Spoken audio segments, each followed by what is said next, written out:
Les damos la más cordial bienvenida a cada uno y a cada una de ustedes, y en particular a Editorial Coligüe, que ha elegido nuestra casa para presentar la nueva edición crítica de La cautiva El matadero, de Esteban Echeverría, con introducción y notas de Alejandro Romagnoli y la participación de Soledad Quereilac como coordinadora de la colección Coligüe Clásica. Para darle la bienvenida e iniciar esta presentación, la palabra de su editor, Fernando Bogado. Bienvenido. Bueno, hola. ¿Se escucha bien? Sí. Es mi voz, que no está tan buena como listo, ¿sabes? Bueno, nada, voy a decir unas breves palabras. Estamos aquí, la verdad, muy contentos por la salida de este libro de Coligüe Clásica, el cual inaugura una suerte de sello al interior del sello que está dedicado a clásicos argentinos. Y obviamente la idea es empezar con, casi les diría, el puntapié inicial de la literatura argentina, tal como la concebimos, que es justamente ese doble comienzo de La cautiva y El matadero de Esteban Echeverría. El trabajo lo hizo de una manera absolutamente, ¿cómo decirlo?, no solo profesional, sino alucinante para cualquier lector. Estuvo a cargo del doctor Alejandro Romagnoli, que nos acompaña en esta hermosa tarde, casi les diría nublada, pero bueno, hermosa en nuestro corazón. El doctor Alejandro Romagnoli le llevó muchísimo tiempo este trabajo, lo puedo atestiguar porque en el ida y vuelta de la edición iba viendo no solo cuestiones que me iba detallando Alejandro, sino también, casi les diría, tensas negociaciones acerca de cómo poner tal cosa, tal otra, si iba imagen, si no iba imagen, cómo iban las notas al pie. Bueno, todo eso que hace que el trabajo de la edición sea el hermoso laberinto que uno disfruta cuando el libro está. Cuando no está, no tanto, pero cuando está, somos todos muy felices. Nos acompaña la doctora Soledad Quereilac, quien es responsable de la coordinación de este subsello, de este sello dentro del sello, y al ser el primer libro, un poco va inaugurando los próximos, los que van a venir, y justamente estoy muy agradecido de que nos visite la doctora Claudia Román, quien va a ser responsable del próximo libro en el cual vamos a estar trabajando apenas termine la feria, que es Una excursión a los indios ranqueles. Y por supuesto nos acompaña quien es responsable, el director de la colección en sí, el doctor Mariano Smerlov, quien no solo convocó a estas personas, sino que también es el alma detrás de tantos espíritus amables reunidos en el catálogo de Coligüe Clásica. Dicho todo esto, voy a dar paso a que hablen los profesionales, así que con ustedes la presentación oficial de La cautiva y El matadero. Muchas gracias.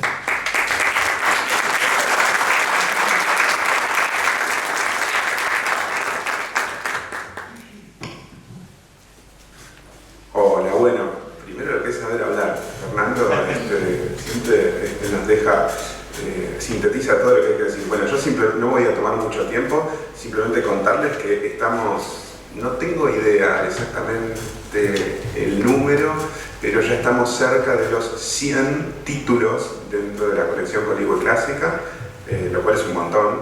Realmente estoy muy contento. Hace poco sacamos una edición bilingüe de la metafísica, bueno, una locura, montones de notas y demás. Y la deuda que nosotros teníamos, un poco justamente con todas las críticas que puede tener, ¿no?, pero con la idea de clásico, era poder incorporar a la literatura argentina, ¿no? Entonces, nosotros, bueno, tuvimos varias idas, varias vueltas, nosotros estábamos editando entonces todos los latinos, todos los griegos, filosofía alemana, sacamos incluso un libro traducido del sánscrito, bueno, pero lo que nos faltaba, probablemente por incapacidad del director de la colección, que reviví con mi incapacidad, era justamente la parte de literatura argentina. Por eso es que nosotros dijimos, bueno, vamos a hablar con los profesionales, o con quien más sabe, podemos decir, o con quienes más saben. Entonces sumamos como coordinadora del área de literatura argentina a Soledad Quereilac, que no sé si lo pronuncio bien, que a quien tengo aquí a mi derecha. Y bueno, simplemente eso, decirles que este es un esfuerzo la colección es un esfuerzo de mucho tiempo, que ya lleva aproximadamente 20 años, y que un poco la idea de la colección siempre es ofrecer un texto y ofrecer también las condiciones, digamos, explicitar en las introducciones las condiciones a partir de las cuales se está presentando ese texto. Entonces, en ese sentido, siempre con las traducciones había un problema, decir, bueno, traducimos al castellano neutro, traducimos otro tipo de castellano. Poco a poco nos fuimos dando cuenta de que cada texto tiene su, porque tiene que ver con la forma en que está pensado, en que se piensa cada campo de saber, cada texto tiene sus propias condiciones de presentación, y sus propias condiciones de anotación y sus propias condiciones de edificación, su propia historia filológica. En ese sentido, y no quiero robar mucho más tiempo, me parece que esta edición es fundamental, es súper importante, no solamente por los textos en sí, no solamente por la anotación, sino también por el impresionante rigor textual, rigor filológico con la cual fue hecha. Bueno, los dejo entonces con los especialistas. Muy contento realmente de estar acá. Entonces va a hablar la señora coordinadora del área de literatura argentina, a quien le agradezco mucho que esté aquí. Bueno, muchas gracias. Hola, buenas tardes. A ver, ahí está muy fuerte. Ahí está bien. Bien. Bueno, como se señaló, entonces estamos presentando el primer libro de la colección de literatura argentina y también latinoamericana dentro de la colección clásica, si bien los primeros serán títulos argentinos. El espíritu inicial de la colección que propuso Coligüe era que también pudiésemos reeditar clásicos latinoamericanos. Aprovecho también la oportunidad para mencionar con quien nosotros empezamos estas ediciones también dentro del Coligüe, que es Emiliano Devín, que está mencionado en el libro y también fue editor y coordinador de estas propuestas. Bueno, yo quería simplemente presentar un poco el espíritu de la colección para dar un marco a lo que luego va a decir Alejandro sobre la edición de Echeverría particularmente. Primero, decir por qué, cuál es la razón para seguir publicando clásicos, ¿no? En este caso de literatura argentina. No voy a problematizar en detalle a qué llamamos clásicos, pero sí esos libros que hoy nadie discutiría como pilares inevitables dentro de nuestra tradición literaria, ¿no? Esos textos a los que volvemos una y otra vez y siguen hablando desde el pasado y fueron armando lo que hoy entendemos por literatura argentina, ¿no? Pues en primer lugar, bueno, los clásicos nunca dejan de leerse por una invitación institucional. En la escuela se leen, en las universidades se leen. Pero en realidad lo que más nos interesa no es solo, bueno, obviamente proveer de libros a esas instituciones, los profesorados también, sino volver a poner en el mercado editorial estos títulos desde digamos, una perspectiva nueva, ¿no? Proveer a los lectores y a las lectoras las herramientas que puedan conectar ese libro con las herramientas críticas del presente y también, lo queramos o no, a la luz de las problemáticas de nuestra temporalidad histórica, ¿no? Siempre se lee desde un lugar y esas herramientas de lectura se renuevan con el tiempo. Un buen ejemplo lo constituiría la cuarta ola feminista a la que estamos asistiendo como sociedad y de una manera transnacional, ¿no?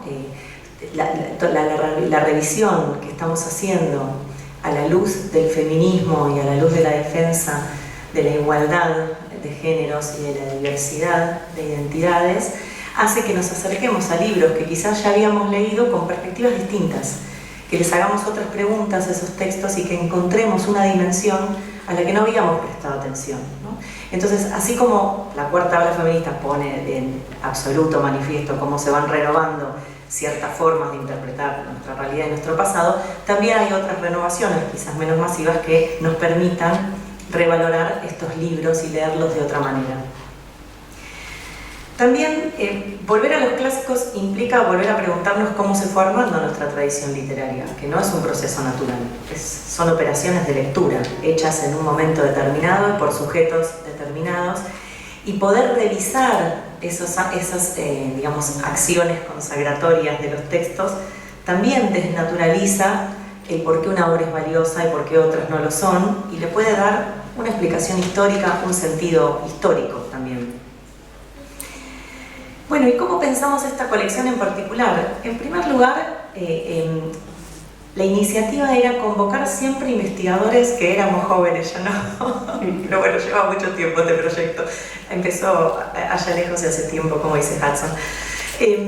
La idea era, digamos, convocar el espectro de investigadores entre 30 y 50 años, aunque ya estamos pasando también, que más allá de por un corte etario, fueran investigadores que están escribiendo textos renovados, con una mirada renovada sobre buena parte del corpus de la literatura argentina, pero que no fueran esos referentes ineludibles pertenecientes a generaciones anteriores que ya habían escrito mucho sobre La Cautiva, El Matadero, sobre Ronqueles, sobre Martín Fierro y otros títulos, sobre Amalia, etcétera, por venir.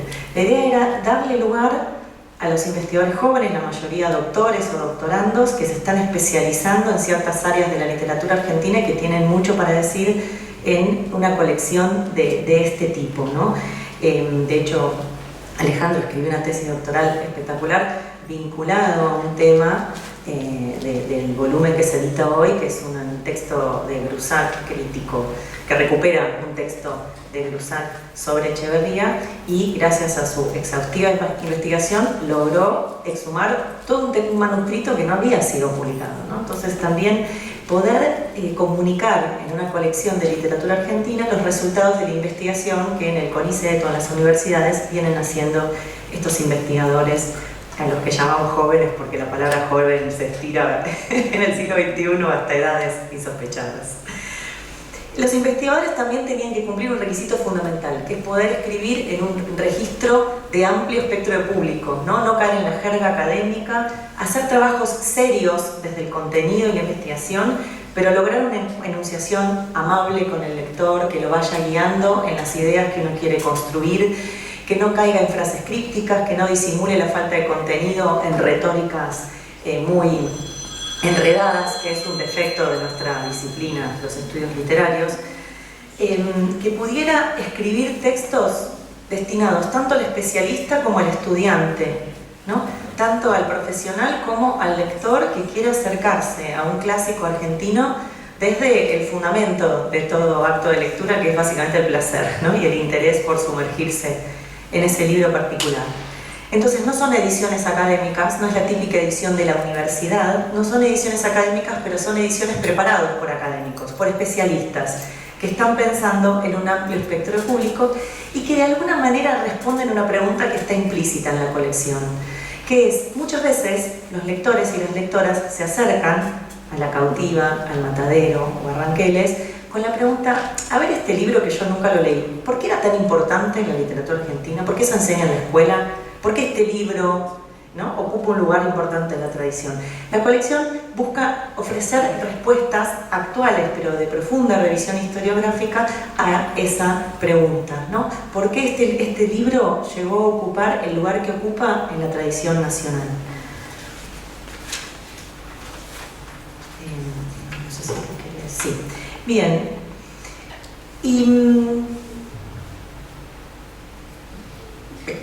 Entonces, ¿cómo están armados estos volúmenes? Tanto el de Echeverría como el de Mansilla, que está preparando Claudia, como el de Amalia, de Mármol, que está preparando otro colega y compañero, Pablo Solavere, y a futuro también, por eso hablaba de lo latinoamericano, los cuentos completos de Horacio Quiroga, ¿no?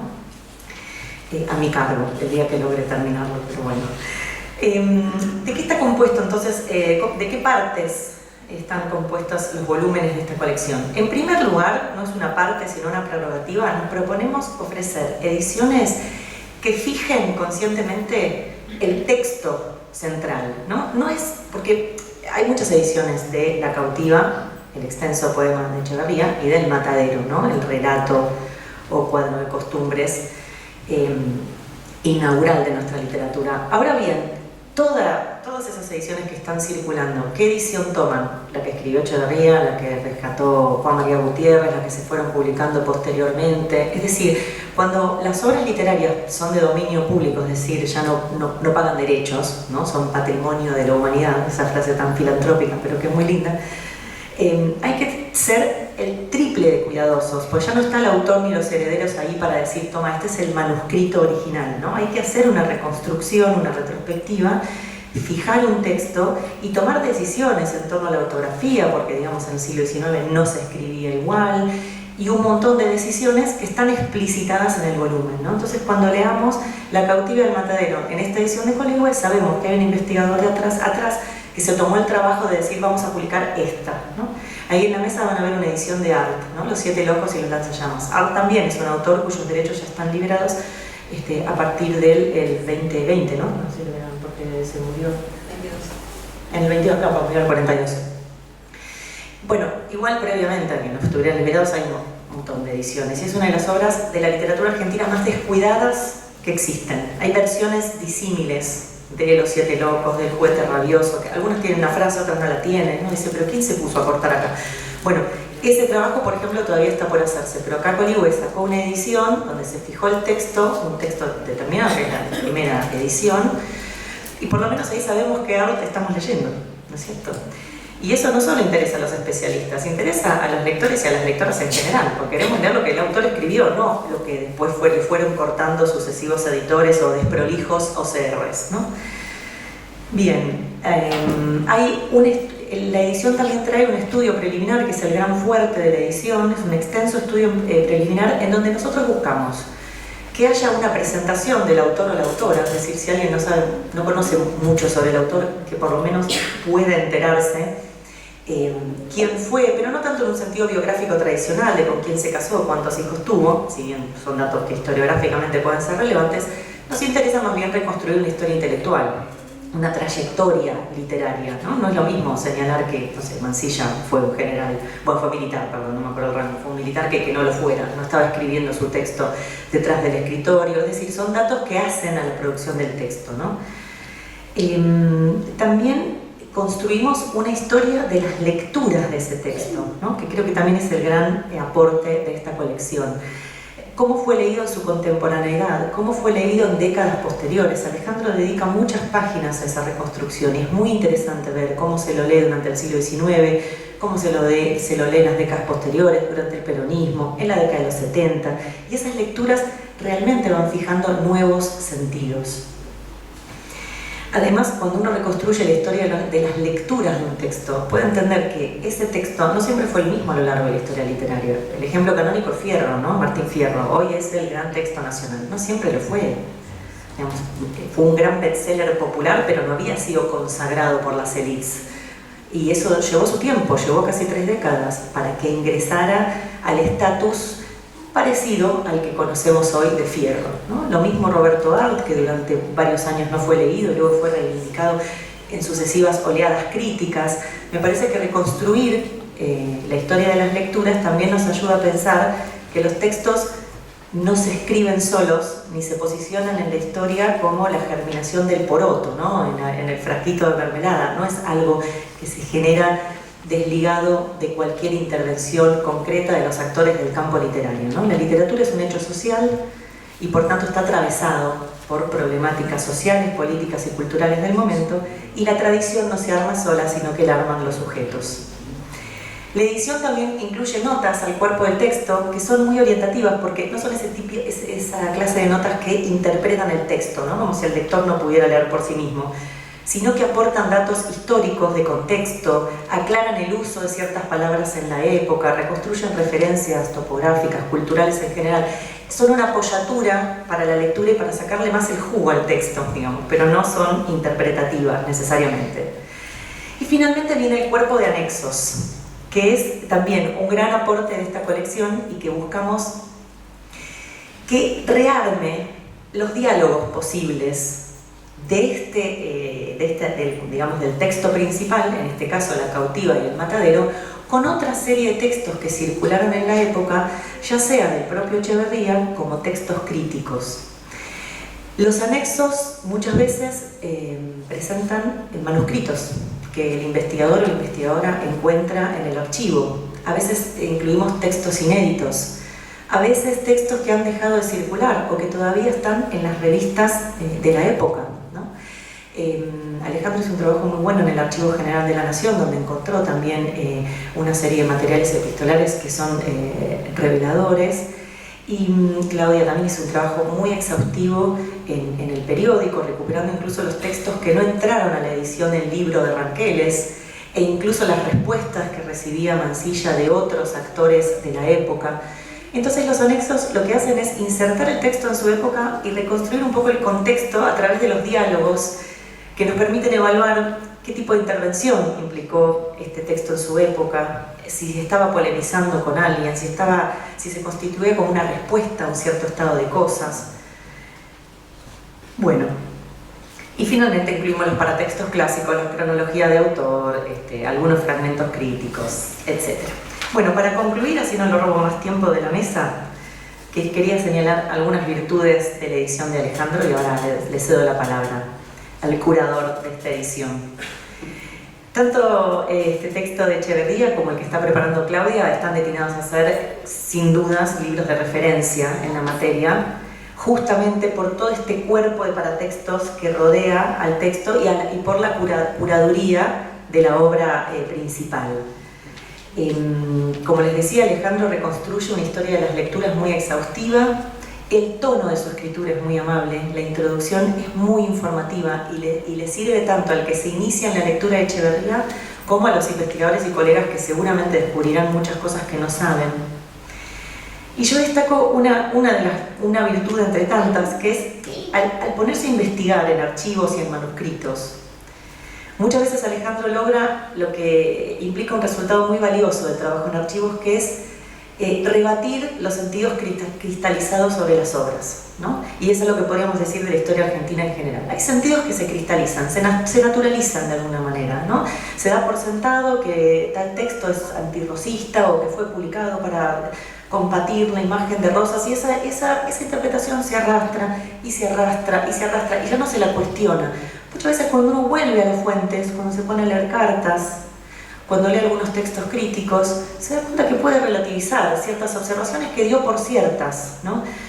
Entonces el trabajo de archivo es muy valioso justamente por eso, porque aporta mayor conocimiento y saca de encima los lugares comunes. Un ejemplo, él incluye en los anexos una carta de José María Rojas, que es un hombre de Juan Manuel de Rosas, es su ministro de Hacienda, y reconstruye el intercambio con Marcos Sastre, ¿no? Alejandro detecta que es muy probable que el salón literario se haya podido celebrar gracias a los trámites de Rojas, y también detecta en la carta de Rojas que el manuscrito de La cautiva había sido leído por muchas personas vinculadas al rosismo o cercanas al círculo íntimo de Rosas, ¿no? Y él, muy educadamente, porque Alejandro es una persona muy educada, dice, el hecho de que la versión manuscrita circulara por manos muy cercanas a las de Rosas contribuye a cuestionar, no necesariamente invalidar, determinadas interpretaciones que han pensado el poema como una intervención más bien directa en la política del momento, ¿no? Digo, con elegancia y con amabilidad hacia otras interpretaciones, introduce otra mirada. Alejandro problematiza muy bien también y pone a dialogar las diferentes intervenciones críticas sobre cuándo se escribió El Matadero, ¿no? Ustedes saben, El Matadero no se editó sino casi 30 años después de su supuesta fecha de escritura, ¿no? La más conocida es que se escribió entre el 39 y el 40 del siglo XIX. Pero Pablo Salavera, nuestro colega, sostiene que no, que El Matadero no se podría haber escrito antes de 1843, y él trae a colación la circulación de la Refalosa en Buenos Aires como una clara prueba de que su alusión implica que el texto entonces se escribió más tarde, porque dice esto está vinculado al sitio de Montevideo y esto no empieza a circular hasta después del 43. Alejandro trabaja sobre esas hipótesis y nos permite entonces relativizar un sentido que estaba muy cristalizado, que es que Echeverría prácticamente estaba escribiendo El Matadero mientras subía a su exilio, ¿no? Y fue una especie de escritura acelerada y etc.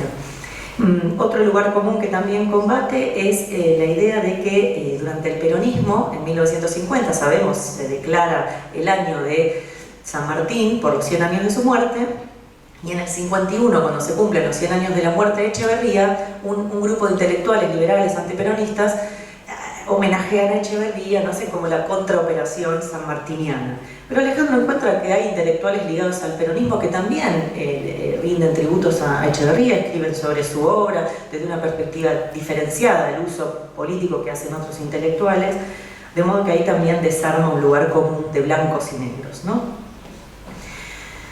Bueno, muy bien.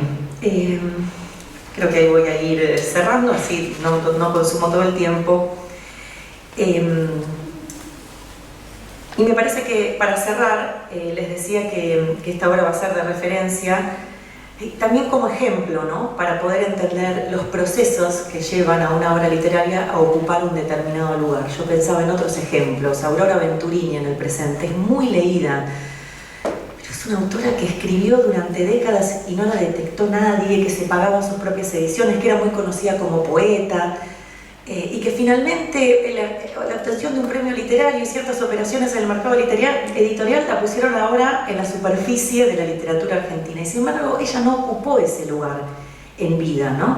Y así como muchos otros autores. Entonces, poder acceder a estas ediciones que explican la historia de los textos nos permiten entonces conocer en un sentido amplio más sobre la literatura argentina. Bueno, muchas gracias.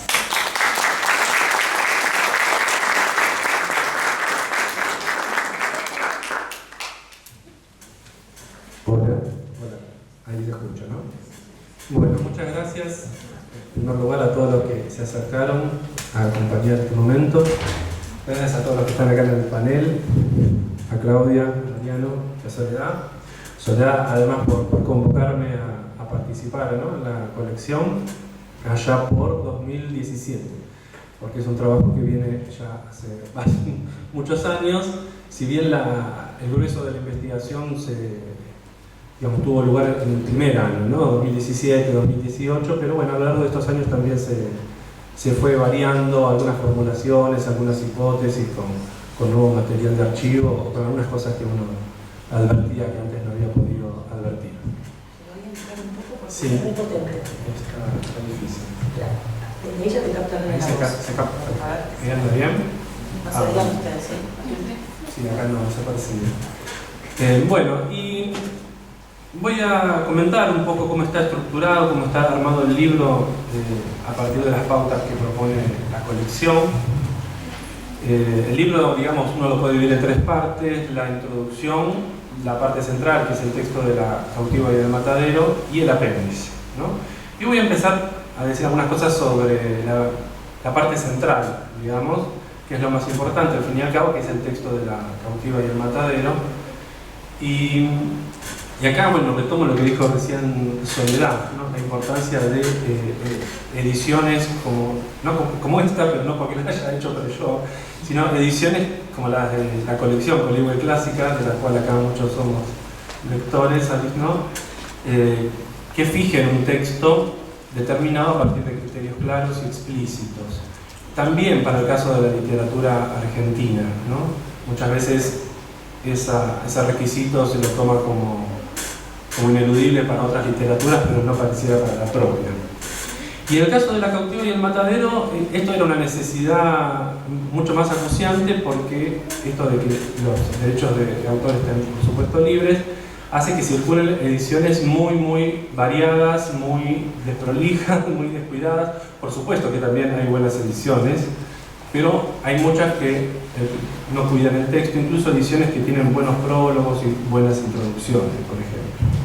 Entonces, bueno, primero quería comentar algunos criterios generales que guiaron la fijación del texto, ¿no?, que implican algunos rasgos característicos de la edición. Y traje algunas imágenes, poquitas, pero para ir acompañando lo que voy diciendo. La cautiva, acá, bueno, se ve la portada del volumen Las Rimas, que es de 1837, La cautiva está incluida dentro de ese volumen. La edición toma esa primera edición de La cautiva, porque hubo posteriores, ¿verdad? Incluso en la propia vida de Echeverría, incluso a cargo de su amigo, su primer crítico, Gutiérrez, pero la primera edición fue la única que, por los datos que tenemos, sabemos que estuvo revisada por Echeverría, ¿sí? Así que era imperioso tomar esa edición como la edición base. Los criterios de edición, como es un libro que se inserta en una colección que va dirigido a un público amplio, adopta criterios de actualización ortográfica, por supuesto, ¿no?, que acerquen ese texto al presente y que permitan también una lectura de un público más amplio. Pero se trató siempre de ser muy cuidadoso con las decisiones críticas editoriales de fijación de los textos. Por ejemplo, en la propia disposición de los versos en la página, ¿no?, ahí yo puse como imagen la página 7, la 6 y la 7 de La Cautiva, en esa edición original, como para que se vea un poquito la posición del epígrafe, por ejemplo, ¿no? Que le antecede a la primera parte, que va en una página enfrentada a los primeros versos. Bueno, ese tipo de cosas está respetado en la edición, ¿sí? Y por supuesto se acompaña el texto de una serie de notas tendientes a aclarar cuestiones que tienen que ver con la fijación del texto, cuestiones que tienen que ver con cómo suena el texto, según cómo lo acentuó Echeverría, ¿no? Y para eso también hay un trabajo no solo con este volumen de Echeverría, sino con otros volúmenes de poesía de Echeverría. Porque quizás él, por ejemplo, con alguna palabrita, la solía acentuar de una manera distinta a la forma en que se encontraba registrada en los diccionarios de la época. Por supuesto que también están los otros tipos de notas, ¿no? Las notas que buscan tener contexto histórico, cultural, etc. Y en el caso del Matadero, acá puse la primera página de las dos ediciones que llevó a cabo Gutiérrez, en el 71 primero, en la revista del Río de la Plata, y después en el 74 en el marco de las obras completas.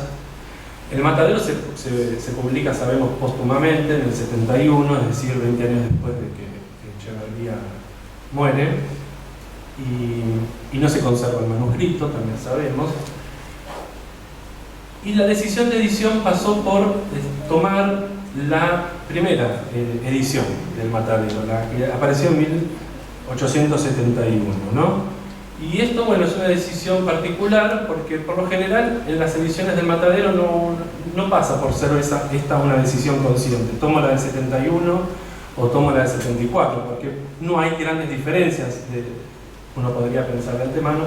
Bueno, de hecho no las hay, las grandes diferencias, pero hay diferencias, ¿no? Hay diferencias. Por ejemplo, una palabra por otra cambia. Cae una letra y cambia la palabra. En la primera edición se lee Tarascón, en la segunda edición se lee Tarazón, y Tarazón es un pedazo de carne, y está hablando de cortar un pedazo de carne. Entonces, por el contexto, si bien yo elegí Tarascón y justifico en una nota por qué Tarascón, bien podría ir Tarazón, uno podría pensar, y muchos editores editan Tarazón, ¿no? Entonces, si bien no es una versión totalmente distinta, hay algunos matices muy interesantes. O por ejemplo, anoté, acá fui demasiado puntilloso, pero lo anoté, en las erratas que corregía. Porque esto lo descubrí haciendo la edición, ¿no? No sabía que cuando uno lee el Matadero, lo que está leyendo es un texto donde hay bastantes erratas y los editores las actualizan, las enmiendan, ¿no? Por ejemplo, hay un verbo en gerundio y la frase no tiene ni pie ni cabeza, es una frase gramatical. Lo que se hace siempre es enmendar esa frase. Yo la enmendé de una manera que es la más usual, pero hay otras enmiendas de esa frase. Bueno, son detalles, pero que hacen, ¿no?, tener un texto más confiable, y en todo caso, bueno, algunas decisiones pueden ser cuestionables. A lo largo de todo este proceso de edición revisé los propios criterios de edición varias veces, pero bueno, en definitiva lo importante es que los criterios de edición están explícitos, y el lector puede reponer, ¿no?, el tipo de intervenciones que uno ha hecho. Bien. Eso un poco lo que quería decir respecto a la fijación del texto. Yendo a la introducción, quería comentar algunos rasgos generales que la organizan.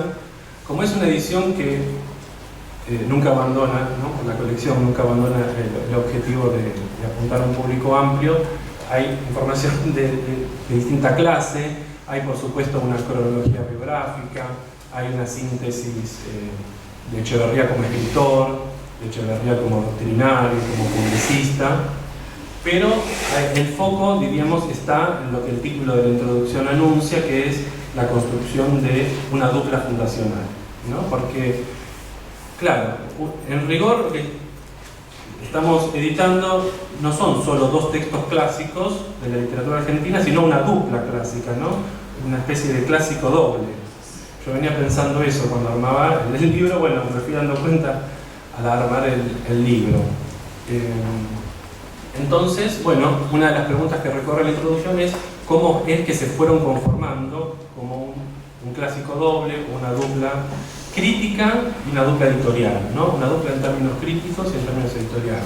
En términos críticos pienso en algunas intervenciones, bueno, podríamos tomar varias, podríamos apelar a algunas más conocidas como la de David Viñas, pero un ejemplo que me gusta es uno de fines del siglo XIX, cuando el matadero se descubre y se empieza a leer como una ficción proto-naturalista, ¿no? Como perteneciente a la estética naturalista. Los críticos empiezan a revisar sus interpretaciones de La cautiva, y La cautiva es leída como naturalista, ¿no? Entonces ahí están funcionando como una dupla en términos críticos. Por ejemplo, por poner solo un caso. Y en términos editoriales, también muy tempranamente se van perfilando como dupla. En la primera antología que preparó, en la primera antología de los textos de Echeverría que existe, que la preparó Rafael Obligado en 1885, pero los dos textos se consolidan como dupla, por lo que pude ver, hacia la mitad del siglo XX, ¿no? Desde 1946, la primera edición que está dedicada exclusivamente a estos textos. Y eso se ve no solo en términos editoriales, sino también los críticos, ¿no? Empiezan a mostrarlos como una dupla muy claramente. Y eso se ve también en algunas lecturas que quizás no son las más transitadas, por ejemplo, las lecturas de Ernesto Morales, que uno cuando empecé la investigación no había leído, pero ahí puede verse cómo cristalizan ciertas operaciones que, a mitad del siglo XX, digo, ¿no? que conforman a los dos textos como una dupla, crítica y editorial, y al mismo tiempo en que claramente se invierte el orden de la jerarquía, digamos, ¿no? En ese momento los críticos empiezan a decir de forma explícita: el matadero es mejor que La cautiva, ¿no? Ahí destrona el matadero a ese pueblo. Y claramente tenían razón, ¿no? Y seguimos pensando eso. Eso es lo que decía Borges también. Bueno, Borges decía que La cautiva pertenecía a la historia de la literatura y el matadero a la literatura. Bueno, son interpretaciones. Pueden encontrar la edición y podemos tener una conversación más extensa. Sí, por supuesto, son cuestiones opinables.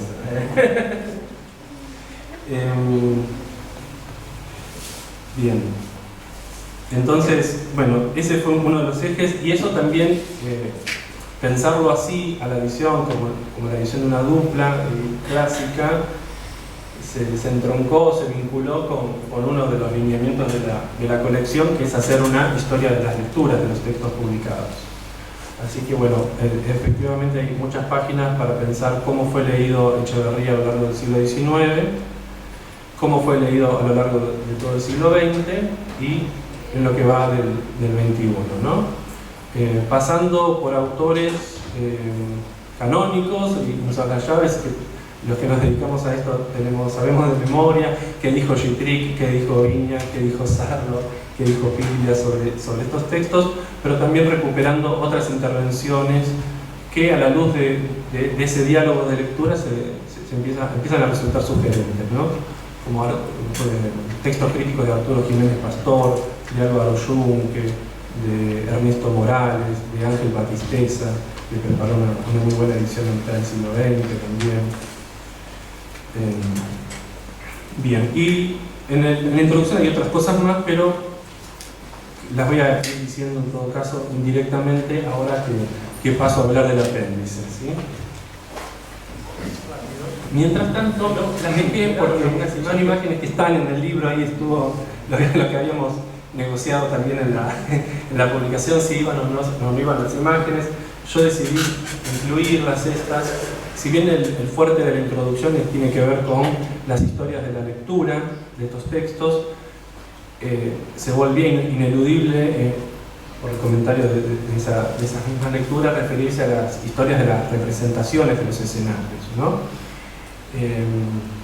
En el caso primero tenemos un óleo de Rugendas, el rapto de la cautiva. Ahí en la bibliografía se suele encontrar la idea de que el poema de Echeverría suscitó ciertas representaciones históricas.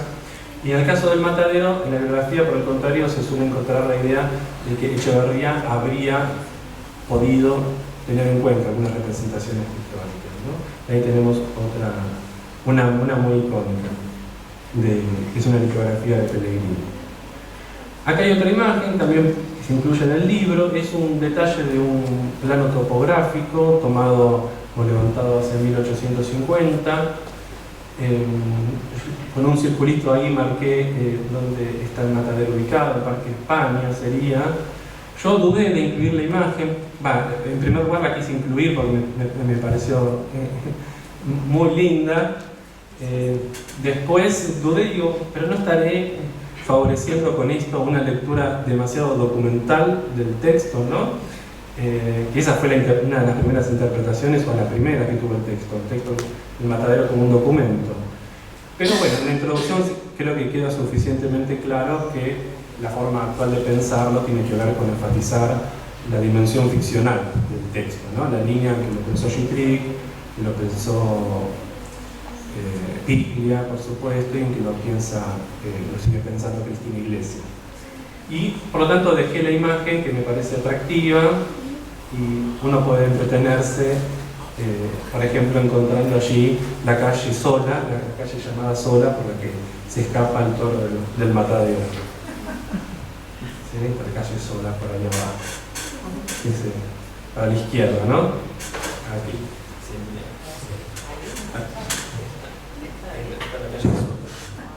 Se menciona.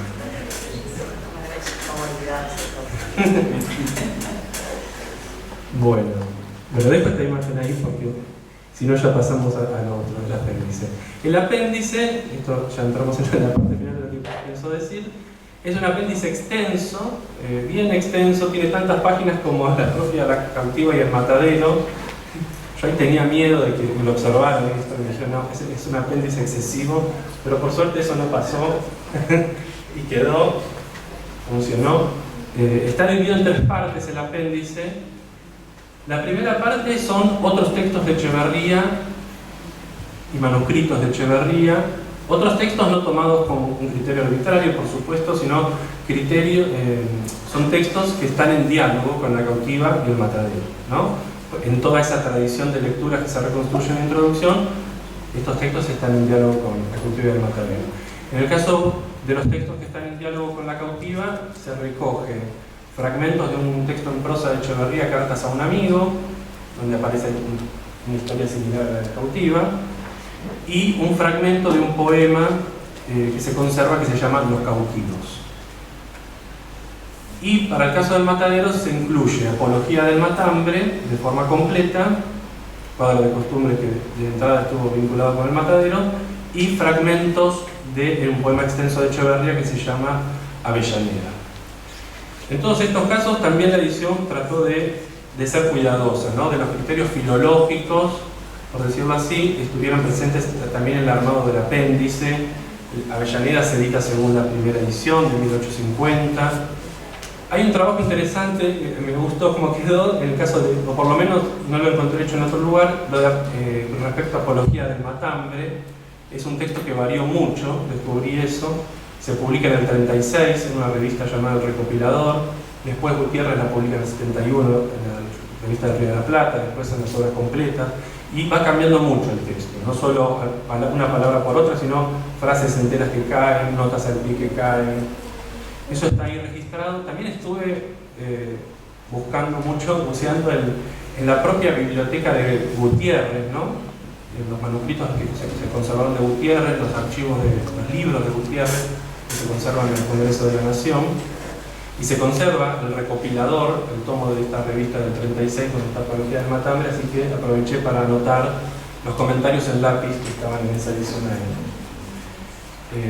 El manuscrito del matadero no apareció. Eso sigue siendo la joya del archivo perdida. Sigue siendo la... No sé. No existe quizás. Yo tuve, no sé, la fantasía, creo que cuando investigaba de que iba a aparecer el manuscrito, pero no apareció. Pero sí aparecieron otras cosas sorprendentes, que es en un folio, no es un folio, es un libro que se conserva en la biblioteca de Gutiérrez, pero que está mal catalogado. porque en el catálogo solo figuran Los Consuelos, que es otro poemario de Echeverría, y en realidad cuando uno lo va a ver es Los Consuelos más las rimas más Elvira, ¿no? Todos libros de Echeverría. Y ahí metido, perdido, encontré un folio chiquitito, pero que de puño y letra de Echeverría. Ahí está fragmentado, ¿no? Para que se pudiera ver un poco mejor en la proyección, pero es un papelito así, extenso, finito, largo, escrito en la parte frontal por completo y en la parte de atrás, lo que tienen ahí reproducido. Es un autógrafo de Echeverría, de forma vertical ahí aparece escrito por Gutiérrez, autógrafo de Echeverría. Y yo hice el cotejo también con cartas, documentos que efectivamente está comprobado que son de Echeverría, cómo hacía las letras de Echeverría, como escribió acá. Entonces, también cotejando las letras se puede afirmar que están escritas de Echeverría. Y bueno, son variantes de la cautiva.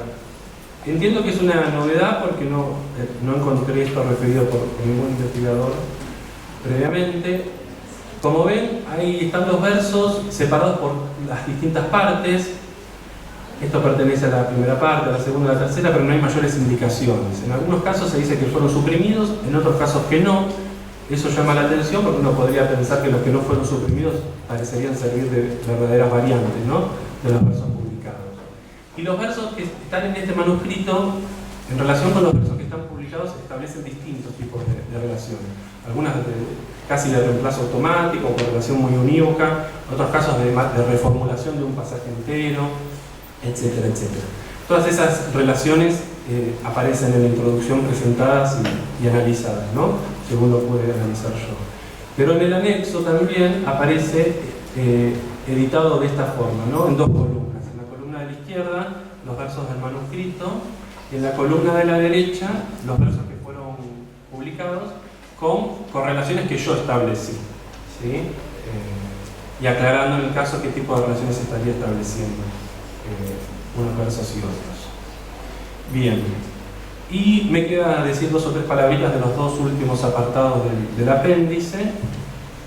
El segundo apartado del apéndice reúne lecturas del siglo XIX sobre Echeverría y las reúne por extenso.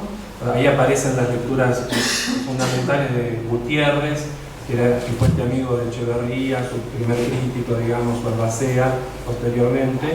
Entonces ahí aparece la nota al matadero, aparecen sus primeras intervenciones sobre la cautiva, etc. Aparece por extenso un texto de Grusac sobre Echeverría, que era lo que comentaba Soledad. Yo venía trabajando en la maestría antes. Era maestría. El doctorado, me confundí. Sí. El doctorado vino después en relación con eso, pero... Claro, sí. claro, perdón. Y en la tercera parte, está dedicada al siglo XX y al siglo XXI, también se recogen lecturas críticas sobre la cautividad del matadero, ya no de forma extensa como en la segunda parte, pero sí fragmentos críticos, ¿no? Y reúne ahí varios nombres, desde Rojas, Jiménez Pastor, Juncker, Néstor Morales, Chitri, Viñas, llegando actualmente, ¿no?, Fermín Rodríguez, Martín Fugar, Graciela Martín Fugar, etc. Que son todos textos con los que yo trabajé en la introducción, pero que ahí se ofrecen como de primera mano para que el lector las pueda leer. Y en la segunda parte del anexo está el otro manuscrito, que también es una parte de esta edición, del que hablaba Soledad, que es este, ¿no?, la carta de José María Rojas a Marco Sastre, del 3 de julio de 1837. Bueno, está la carta y también está ahí la página de la edición, tal como está editado. Bueno, ya lo comentó un poco Soledad, ¿no?, de por qué es importante esta carta. Marco Sastre era el librero, el dueño de la librería donde funcionaba el salón literario, y que terminó dándole nombre a esta generación de jóvenes románticos, ¿no?, la generación del 37. Y Sastre logra abrir el salón literario un poco negociando con José María Rojas, que era el ministro de Hacienda de Rosas, ¿sí? Eso en realidad no surgió de esta investigación, eso lo dice Palco en su edición. que Sastre abre gracias a Rojas. Eso sí, a presentarlo. Pero acá aparece esta carta de Rojas a Sastre del 3 de julio. Bueno, es importante porque la cautiva justamente en esos días, en realidad unos días antes, el 26 de junio y el 1 de julio, en las reuniones del Salón Literario se leen fragmentos de la cautiva o los primeros partes de la cautiva. El poema en realidad se iba a publicar en septiembre de ese año. Y lo que cuenta Rojas son sus impresiones de lectura al leer dos partes del poema, ¿sí? Y es muy interesante por varios motivos, por los que dijo Soledad, básicamente, ¿no? Porque uno puede asomarse a cómo pudo haber circulado la cautiva como manuscrito en un primer momento. No solo está registrada, digamos así, la lectura de Rojas